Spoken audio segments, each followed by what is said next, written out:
Hello. Um, my name's Cody. I figured I would make a little video of me changing guitar strings on my new Squier Cabronita baritone. I'm not sure if I pronounced that right, but it is a baritone. Um, as you can see, having some string issues, but that's fine. We're gonna be putting on some 13 to 72 Ernie Ball baritone slinkies. These are actually what's on it right now. Um, but I have not changed strings on a guitar that has this vintage style tuner in a very long time, like 10 years. And the vintage style tuners kind of have, I'm not sure if you're going to be able to see that. This little T slit thing in there. And what you do is the string kind of goes into the end of it, into this hole. Yeah, you can kind of see that hole in there. Down into it, and then folds down into the slit. And then as you tune, it kind of locks it in there and wraps it. I hate these. I hate these really bad. Apparently, I cut this too short when I put these strings on, and this has exploded like 5 times. So I was gonna get some different tuners that were a similar style, but I think they're from Hipshot, where you have the plate back there so you don't have to drill any extra holes in their locking or whatever. So it kind of takes this stupid thing away. But since these are 72s, it's kind of hard to find a tuner that will accept a string gauge this big. Even the hip shots really only go up to 60, I think, in string gauge. You can special order them. I think they drill them out to like 80 or 90 even. I'm not sure. But yeah, you have to special order it. And I don't like being without a guitar. I didn't want to wait that long. So I think we're just going to hope that I don't mess this up again. And if I do mess it up again, I did buy 2 packs. So we'll see what happens. Well, that's in the floor. All right. So I think first things first, we need to take the string wrap off up here by the headstock.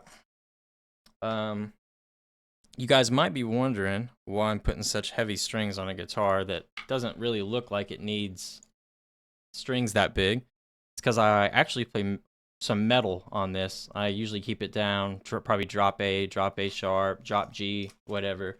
So I've noticed that anything below drop A on this, it's only a 27-inch scale, not a 30. The bottom string kind of gets flooby, I guess, if that's what you want to call it.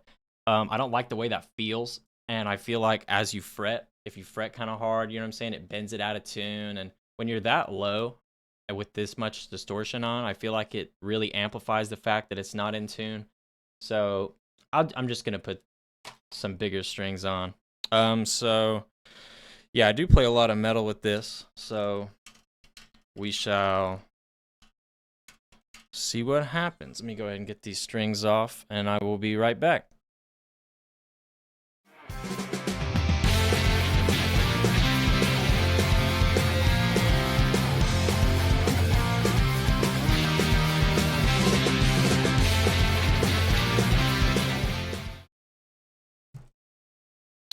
All right, so we got the strings off.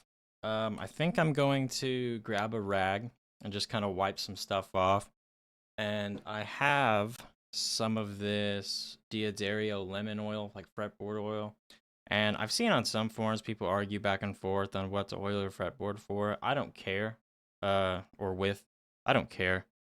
I've just used this. It doesn't matter. For a long time I didn't use it, but it makes the wood pretty, so we're going to use it.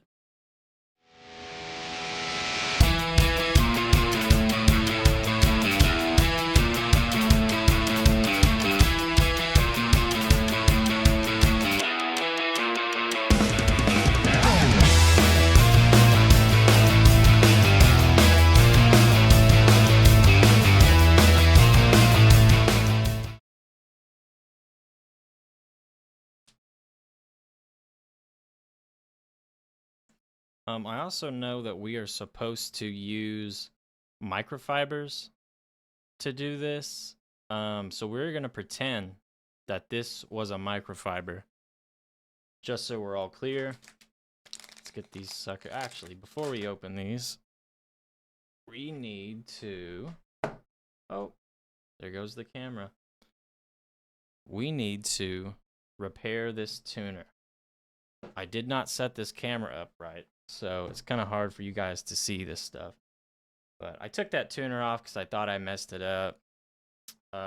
Again, I have not used this style tuner in a very long time, so I wasn't sure what was going on.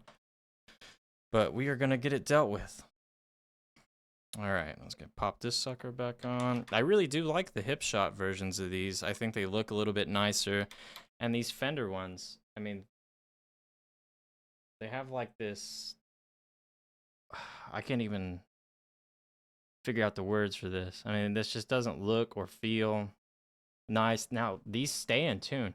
Fantastic, especially for such a big string gauge, a lot of string tension, and for as low as we're tuned. They feel good to tune. They just, I mean, for a guitar that's $400 and something, which I know to some people is pretty affordable. To me, that's a lot of money. So, I mean, you would think you would get some better tuners than this. I don't know. It's fine. All right, let's get this in here real quick. And we are going to do a little sound clip after I get all this strung up or whatever at the end of the video. I don't know if it's going to be in a mix or not yet. I haven't decided. We're going to do a little bit of clean tone, a little bit of metal tone. I'll probably be using Nolly X, that plugin, and the Corey Wong plugin, both from Neural DSP. I'm not usually a plugin guy. I've been getting into the plugins lately.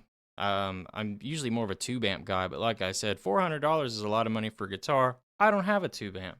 That's just what I prefer. So I'm gonna string this sucker up, and I will be back if I have any updates.